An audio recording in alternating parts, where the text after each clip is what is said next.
up, Goodman? Really fucking scary stories? How are you doing today? Man, I am doing absolutely awesome. No complaints here in my neck of the woods. What did you think about season 3? I thought it was kind of fun. I thought it was kind of sweet. We're not quite to season 4 yet, so we're going to do a couple holiday specials. Dead air. No, for real. So today, if you didn't guess this out already, that this is our Thanksgiving special, we're going to do a Christmas special, and then season 4 of Really Fucking Scary Stories starts after the first of the year, January 3rd, with the first episode being titled Don't Inhale Their Soul. So I'll let you kind of ponder on what that is. But before we get started in today's episode, let's see what we can come up with here. You can hear that. I'm kicking up the spirit box here in the background. Let's see if we get anything cool kind of happening on the spirit box. Any ghosts of Thanksgiving past want to make their presence known. Okay, not hearing any. Let's jump into today's story. And on today's episode, this is going to be our Thanksgiving true crime episode.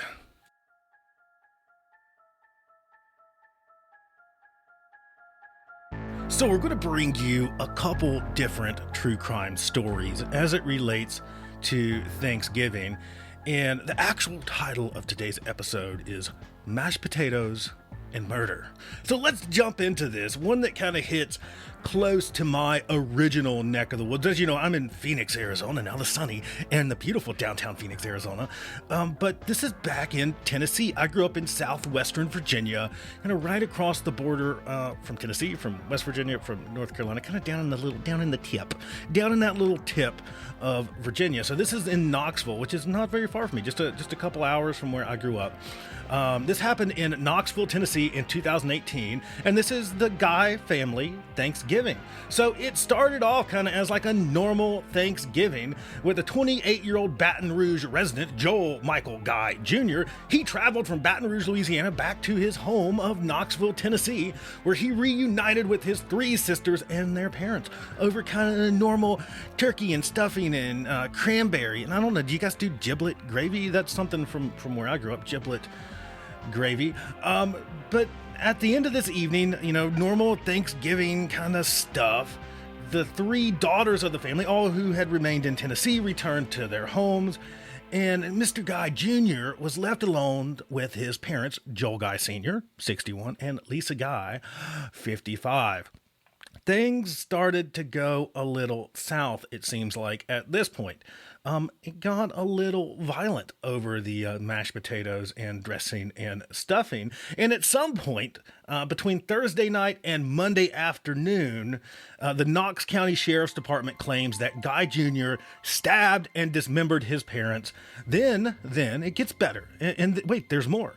Then he attempted to dissolve their bodies in a mix of drain cleaner, sewer cleaner, whatever that is, hydrogen peroxide, and bleach. So I don't know, that seems, I'm no chemist here, but that seems like a really weird mixture of things. But he tried. So he kind of murdered them, it seems like, chopped them up into smaller portions of people meat, and then tried to dissolve said people meat in a mix of drain cleaner, sewer cleaner, hydrogen peroxide, and bleach that we know of.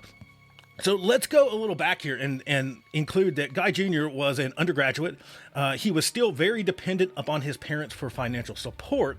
And some family members reported to the authorities that his parents, over Thanksgiving, had intended to inform him of their plans to cut back some of his funding. So over that Thanksgiving weekend, they were going to tell him that the purse strings were going to be pulled shut, that mommy and daddy's pocketbooks were no longer going to be at his full disposal. And they believe that's what led to this violent outbreak. So from what I understand, this is a quote that I pulled doing some research with this. It says that this is from a family member. The conversation had let's see if I can talk today. The conversation had a lot more than we're not paying for your phone bill. They go on to say that I suspect that there was a shaming component to it that triggered his behavior. And then if you dig into some psychology of family violence, the more common underlying psychological factor is shame. So this mixture of we're pulling your funding and you're a bad kid, this kind of shame aspect of this, it seems, led to him to maybe maybe have a little bit of a snapping point. And I don't know, I just don't think that that's the logical response, but for some reason, and it's not, right? That's probably the right answer, is that it's not the logical response. If you're going to murder your family, your parents in particular, over Thanksgiving dinner, and then chop them up into little bits of people, smaller bits of people meat, and then try to dissolve them in all of this stuff, and I don't know. It seems like there's also a space in between where it took the authorities some time to find out what exactly had happened there as well. Wacky, but let's move on. Let's move on beyond the Guy family, and I'm going to butcher this name. Let me try. So just bear with me, okay? The Mahari Gabrielasi Gabrielasi family Thanksgiving. Someone send me I don't know, an email. I don't know how you could explain that to me in email, but Family Thanksgiving, Oakland, California, 2006. And this has to do with some trouble with the good old-fashioned in-laws. A long-simmering tension between two families that were joined by marriage ended with a triple murder and a sibling pair in prison for first-degree murder. Again, I'm going to butcher names, so I apologize to anyone in this family or anyone that shares these. I don't know how common, but these names or last names. Asmaram and Tawadros Gabrielasi, 53 and 44, were convicted in the killing of their sister-in-law, Winta Mahari, 28, her mother, Regbi, I'm not even trying, but we'll go with Regbi, 50, and her brother, Jonas, 17, at the Mahari Thanksgiving. The brothers were two of 11 siblings. Dang, talk about some busy family. 11 siblings. They had immigrated to Oakland. They erroneously believed that Winta had killed her husband, their brother, earlier in the year to gain access to his $500,000 life insurance policy. A pathologist had previously determined that Abraham, her husband, had died of natural causes.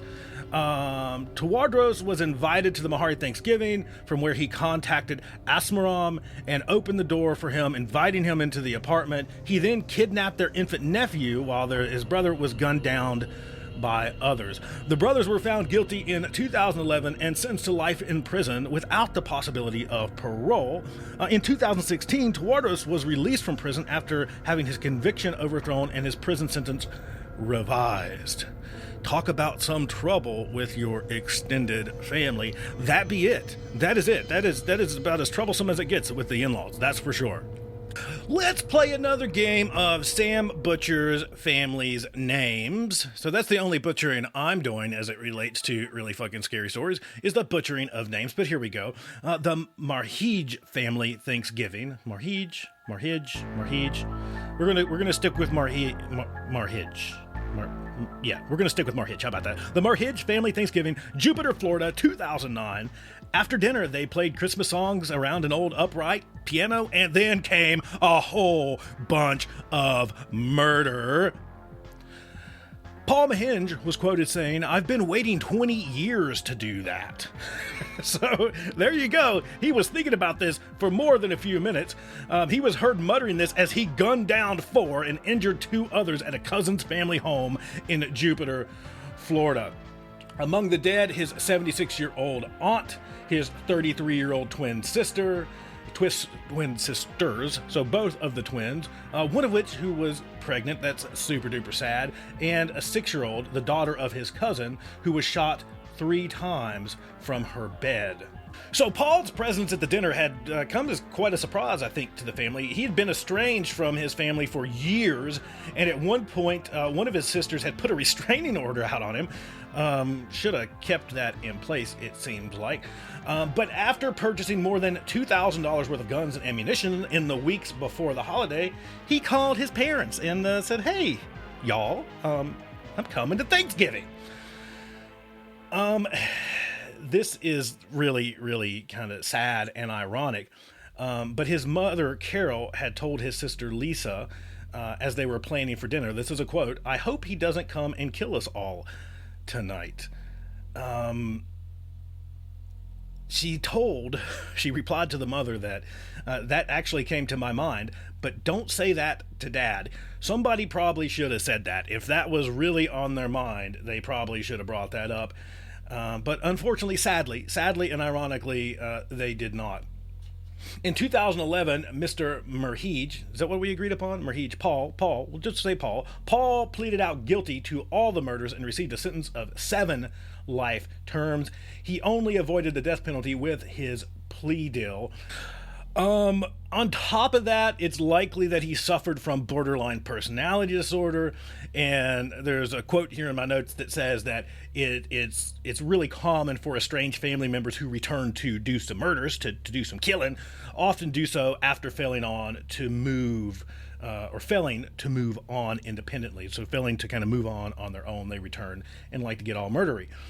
So with all that being said, what are your plans for Thanksgiving? Have you stopped to think about that? Have you thrown out any quotes there that you don't want to come up in one of these stories later of, I don't know, is Paul coming to Thanksgiving to murder us? Is that what this is? Or are we going to have some cranberry sauce and some turkey breast? Or is Mr. Paul coming to just jack us up? So I hope that your Thanksgiving turns out, or has turned out, whenever you're listening to this, much better than some of our departed friends here in the stories that we've shared. Remember, it's a time for togetherness, not murder, not murder. So just let's just not murder each other at Thanksgiving. Can we just not do that? As much as these stories the bread and butter of what we do here at Really Fucking Scary Stories. Enjoy your Thanksgiving with your family, with your loved ones. Put down the knives, put down the guns. Let's not get all hacky, choppy, trying to dissolve bodies in bleach and hydrogen peroxide and Drano. Probably not the best way to spend your holidays. Enjoy a nice turkey, enjoy a nice smoked ham, some rolls, and pass on the turning people into people meat part. There you go. There's the Thanksgiving special. We've got a Christmas special coming up right around the corner. Again. Season 4 officially launches on January 3rd with a new episode dropping weekly after that for a total of 13. I wonder why we picked 13. 13 episodes. So you get a couple specials, you get 13 fresh episodes, and then we'll probably do some post-season fun, like some Q&A and stuff like that, like we always do. But if you'd like to communicate with us in the meantime, and this is my ask for you, if you have a really fucking scary story, a true crime event in your life, a paranormal encounter, I don't know, maybe you saw Sasquatch, maybe you saw an alien, maybe you've got a creepy little girl that lives in your bedroom and hovers above your bed, I don't know. Send us an email. Here's the email. You ready? Really fucking scary stories. RFSSpod. That's RFSSpod at gmail.com. If you just want to reach out and chat, we can do that too. But send us your stories. I would love to share your stories live here on the air. If you have any questions for some of our post-season Q&A stuff that we tend to like to do, send it there. You can find out more about me, Sam Goodman, the host of Really Fucking Scary Stories, along with my other podcast, The Hop Nerd Podcast, over at www.thehopnerd.com. You can find us on social media, all those different places. You can even find us on LinkedIn if you want to go look around on there. But that's all I've got. I hope you either have had or are going to have a great Thanksgiving. Until next time, this is Sam Goodman, Really Fucking Scary Stories. Bye, everybody. Bye.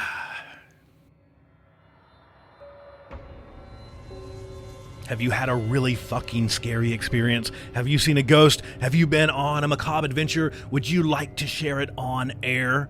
Would you like for us to tell that story, or you just have something horrid that you would like for us to talk about? Send us an email